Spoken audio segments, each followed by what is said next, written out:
I want to just share a few words with you, and we just want to share some thoughts with you. As I've said, and it has been said, that this is a special day for me, and we always just kind of stop things to give honor to whom honor is due. And we want you to see yourselves as people whom God honors. That's important to me.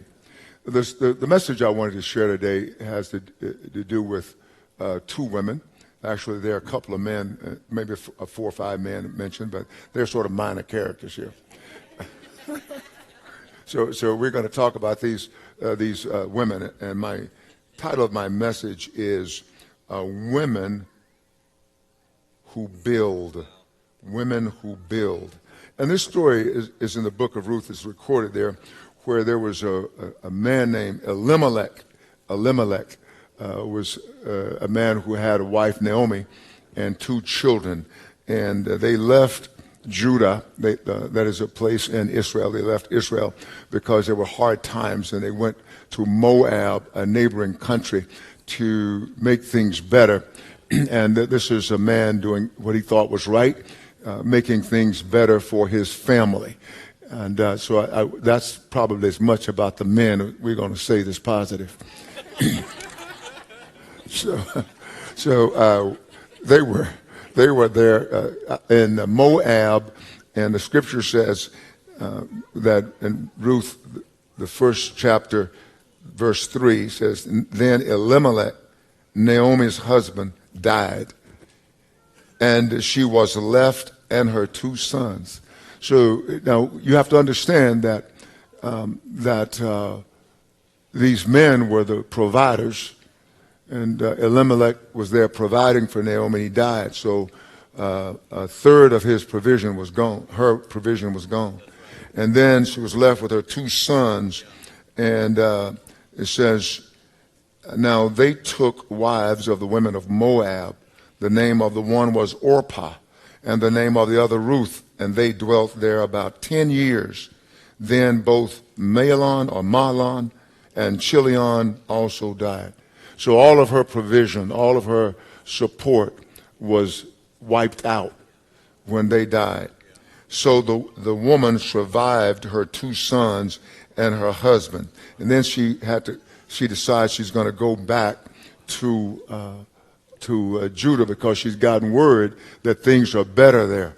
And they're better now. So, and let's go to verse 6. First chapter, verse 6. I'm going to read this because of the sake of time. And what we're going to find in here is there's a woman, Naomi, who was past her fruitful years, and a daughter-in-law who's a foreigner going back to Israel. Now, she's past her fruitful years, and so we find that God gives hope past what we think are fruitful years. And somebody needs to hear it today. The Bible says, "Then she arose with her daughters-in-law, that she might return from the country of Moab, for she had heard in the country of Moab that the Lord had visited his people by giving them bread." So hard times were over in Israel or in Judah. So she decided, I better go back home. It's better to be at home when you have a little than away from home. And so she's going home. Verse 7, "Therefore she went out from the place where she was, and her 2 daughters-in-law with her. And they went on the way to return to the land of Judah. And Naomi said to her 2 daughters-in-law, 'Go, return each to her mother's house.'" Like, go back to your mom. She said, "The Lord deal kindly with you, as you have dealt with the dead and with me." So she is saying they were good daughters-in-law. And you have been good to my sons, and you have been good to me. She said, "Now may the Lord deal kindly with you, as he had dealt with the dead and with me, as you have dealt with the dead and with me." Verse 9, "The Lord grant that you may find rest, each in his house of her husband." So she kissed them, and they lifted up their voices and wept. So Naomi is not trying to get rid of them. She's trying to do what is in a human sense, but it's best for them. And so often we do that. We try to do what's best for people in a human sense without having consulted God. And this is what's going on. And she kissed them, showing that she loved them. They lifted up their voices and wept. And they said to her, surely we will return with you to your people. They wanted to follow her. We're family. We want to go with you. But Naomi said, turn back, my daughters. Why will you go with me? Are there still sons in my womb that they may be your husbands? Turn back, my daughters, go, for I am too old to have a husband. I won't do that. If I should say I have hope, if I should have a husband tonight and should also bear sons, would you wait for them till they were grown? Would you restrain yourselves from having husbands? No, my daughter, for it grieves me very much for your sakes that the hand of the Lord has gone out against me. Now she presumed that the hand of God was against her because she was having a hard time. Oftentimes we presume that God is not with us because we have to go through something difficult. That's erroneous. That's wrong. That is not true. We all have to go through something. And I find a lot of believers who are always talking about, God doesn't want his people going through stuff. I said, who told you that? You sure didn't read it in the Bible. God is making us better by things we go through, making us stronger.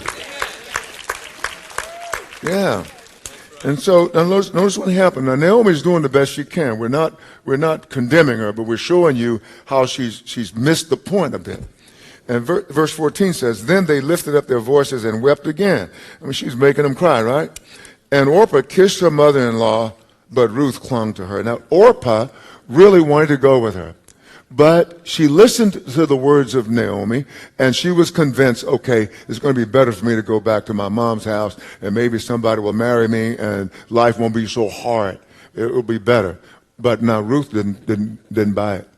Ruth said, and she said, and then Naomi sees that Orpah is gone, and Ruth is still there. She said, look, your sister-in-law has gone back to her people. Now listen, and to her gods. Return after your sister-in-law. Now Naomi was down. She was obviously a bit depressed, and because no good believer would say what she said. She said, now your sister's going back. She's going back to her people. They were idol worshipers, and to her gods. Return after your sister-in-law. Come on, Naomi.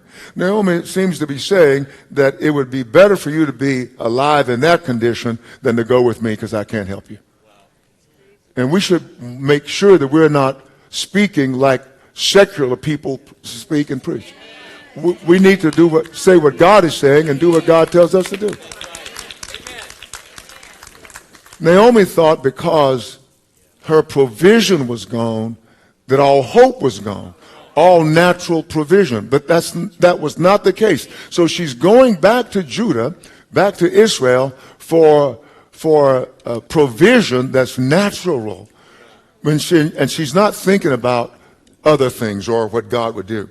So then Ruth, we love this story because Ruth, then this wonderful mother-in-law, looks to Naomi and says, like, entreat me not to leave you. Like, don't force me to leave you. Why are you pushing me away? Entreat me not to. Don't do that. Don't be harsh with me and push me out. Don't entreat me to leave you or to turn back from following after you. For wherever you go, I will go. And wherever you lodge, I will lodge. Your people shall be my people. And your God, my God. I don't want to go back to my false God. I want to keep following Yahweh. I want to keep following Jehovah. Don't force me. Your God, my God. And where you die, I will die. And there I will be buried. The Lord do so to me and more also, if anything but death parts you and me. What a beautiful story. What a beautiful story.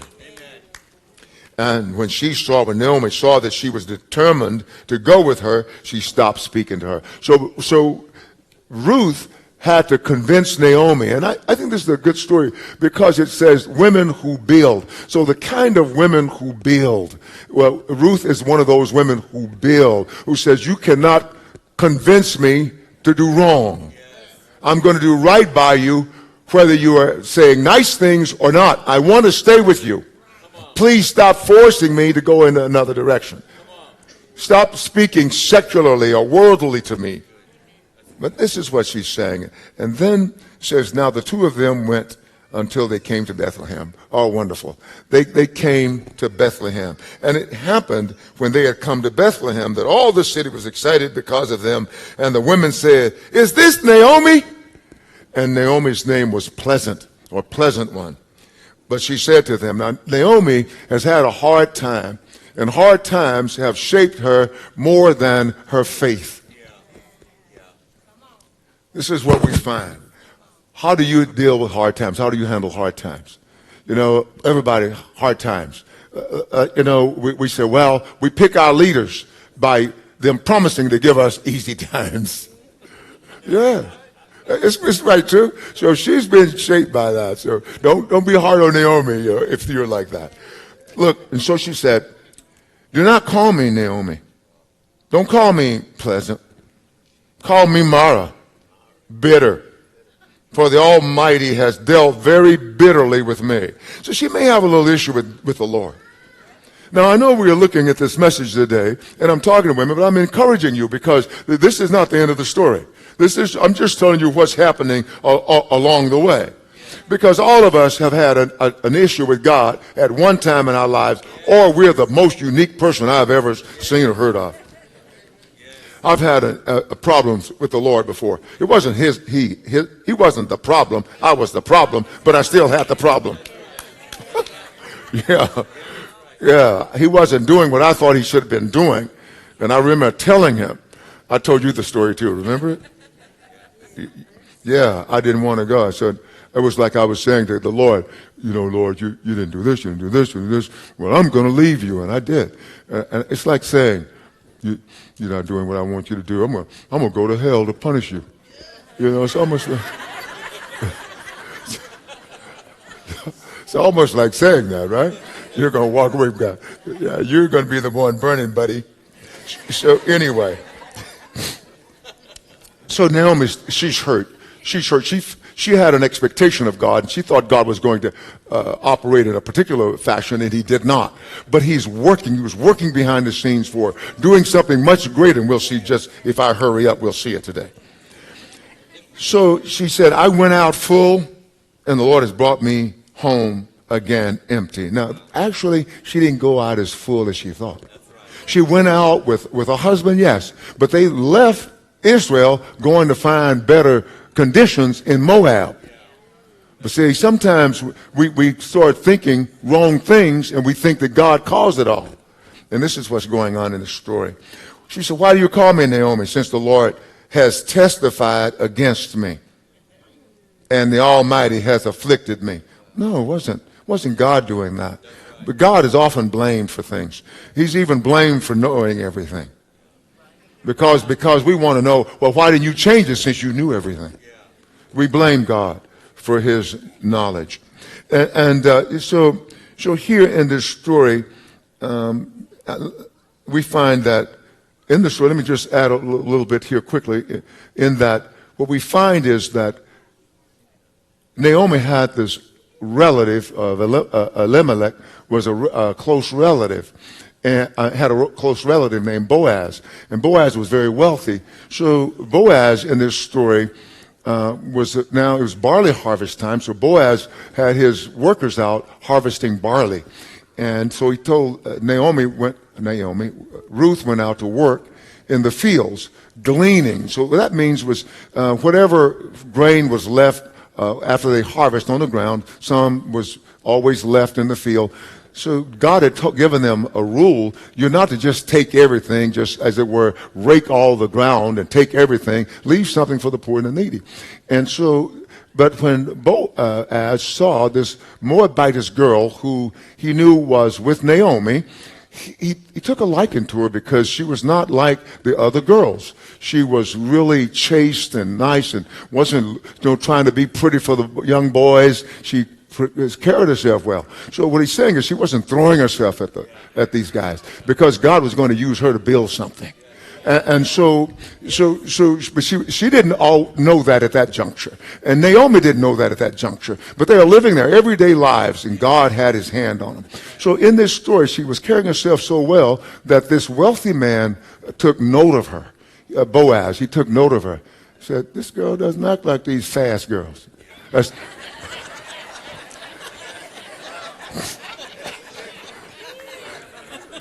I dated myself, didn't I? And so he says to his workers, he said, I want you to leave handfuls of grain on purpose for her, or like just drop it like as the young kids would say, drop it on accident, you know. They don't believe in accidentally. But anyway, so he says just drop some on accidentally, like you're on, but he says on purpose.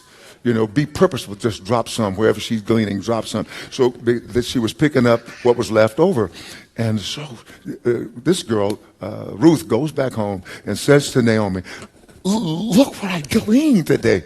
And Naomi's looking at her and said, "Girl, nobody gleans that much." And it's a beautiful story. And but listen what happened. An act of God. I better go back over here. So they got it. They really got it. So Naomi goes, let me tell you what we're going to do. We're going to do. She said, he likes you, honey. And he did. He liked the way she carried herself. Because she could have any of those young, strong, muscular, Herculean guys. But she's not going after them. She's not doing that. And so anyway, long story short here, Naomi says, okay, this is what you're going to do. He is a relative. He's a relative. So that means he has an obligation to be a kinsman redeemer, to redeem you. He has an obligation before God. He can marry you. That's what she was saying.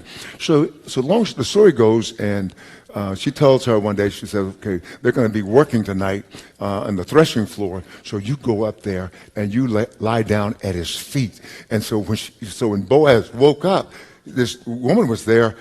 He said, he said, we got to do something here. And he said, he's excited because he's an older guy. And this young girl, I mean, he's saying, wait a minute.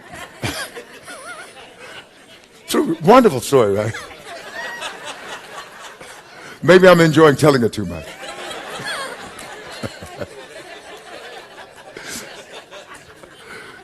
So Naomi tells her the custom in Israel. So when he saw her, he said basically, it was almost like a proposal. He said, hey, I want to, there's a kinsman, somebody closer to you than me. And so what Boaz does, he goes out and he basically talks to the man who is a closer relative than he, but he actually talks to him in a way that discourages him from Ruth. He doesn't want to. So he's very clever, and he discourages him he says, I don't want that girl to lose my inheritance.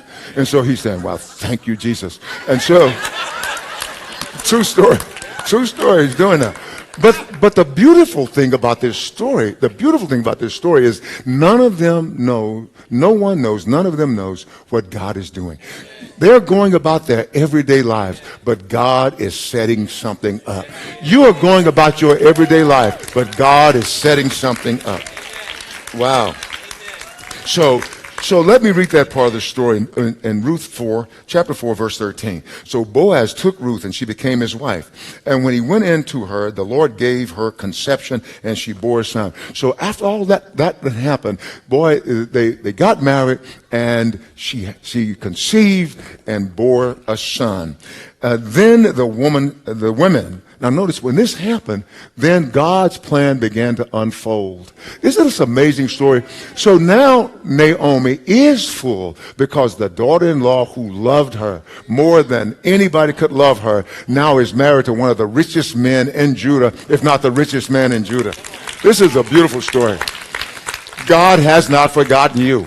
Women who build are those who stay in the race. Even Naomi, though she was hurt and she was bugged with God, upset with God, she still stayed in the race.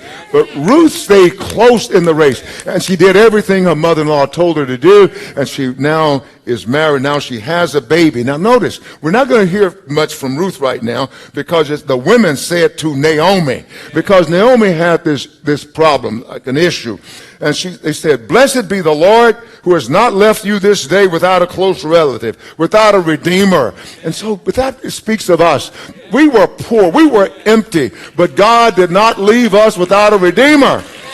We needed somebody to buy us. We needed somebody to be there for us when we were not able to be there for ourselves. And Jesus is our Redeemer. He became one of us that he might redeem us.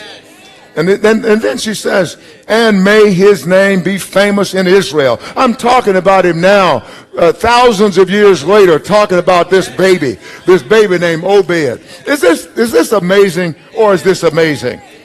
And may he be to you a restorer of life and a nourisher of your old age. In other words, may he be a sustainer of life for you, for your daughter-in-law who loves you, who is better to you than 7 sons, has borne him. This girl who would not leave you, though you tried to push her away, you were shoving her away, but God had a plan that you didn't know about, Naomi, and God has a plan for us that we don't know about. I want to say to every woman who feels like you've been abused, you've been misused, you've not been appreciated, you've been underappreciated, nobody's gone all the way with you, I want you to know God has a plan for you.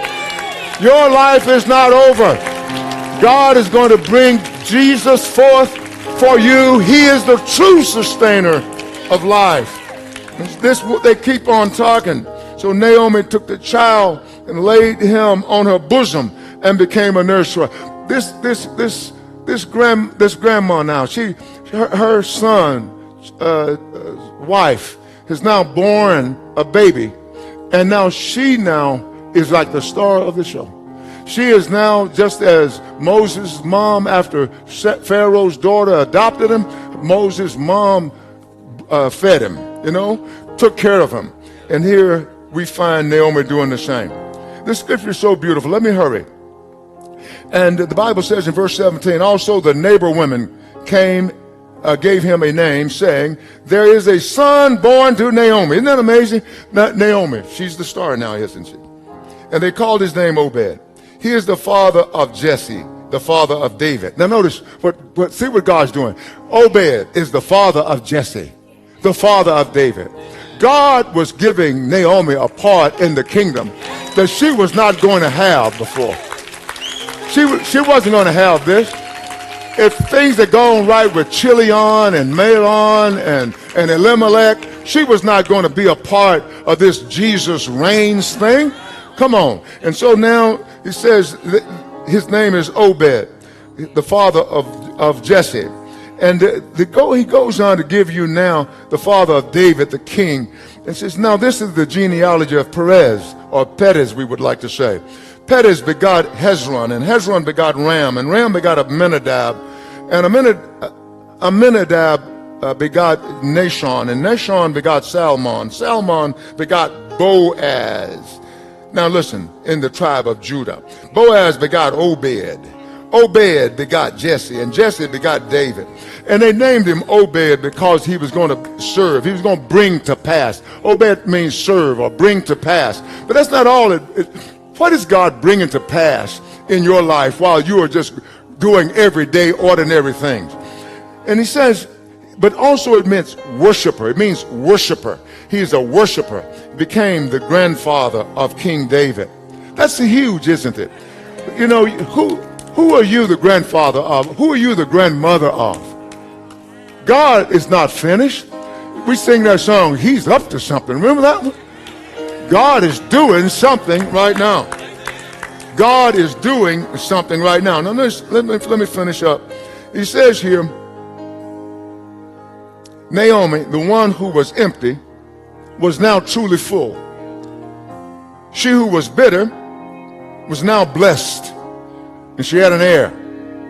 Ordinary events in Naomi's and Ruth's life, especially Naomi's life, had been misunderstood. Ordinary events. How many times have we misunderstood ordinary events? Things happening in our lives, and we are angry with this one and angry with that one, disappointed and wondering how to pay that one back. Ordinary events.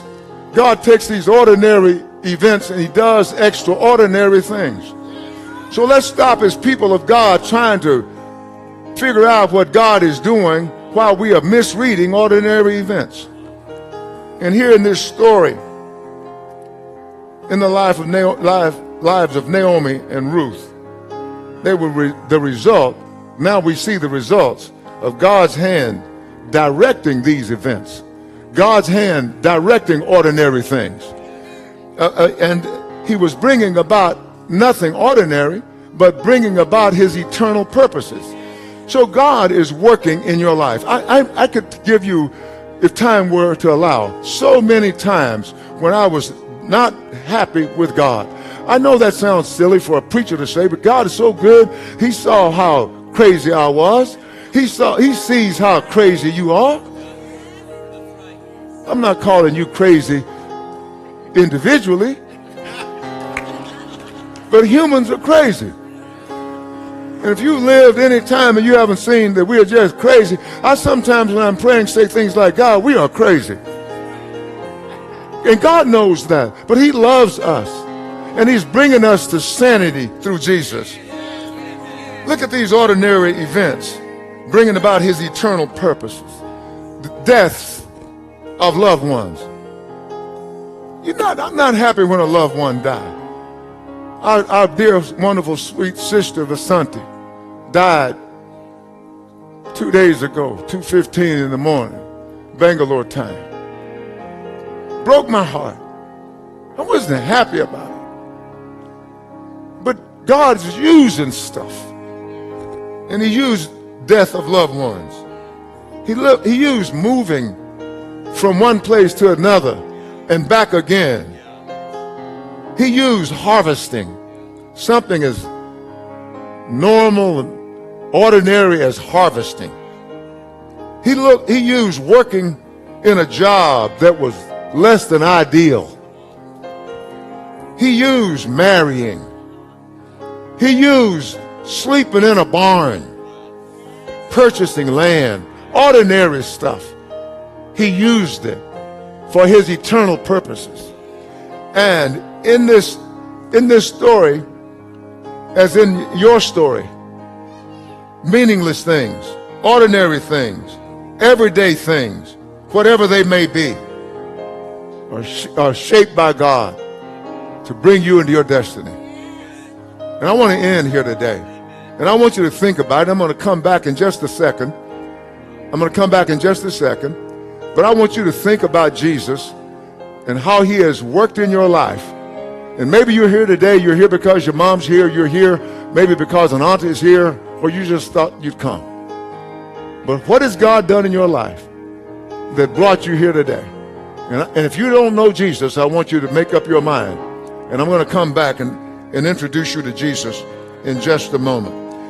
Naomi, she said, he's dealt harshly with me.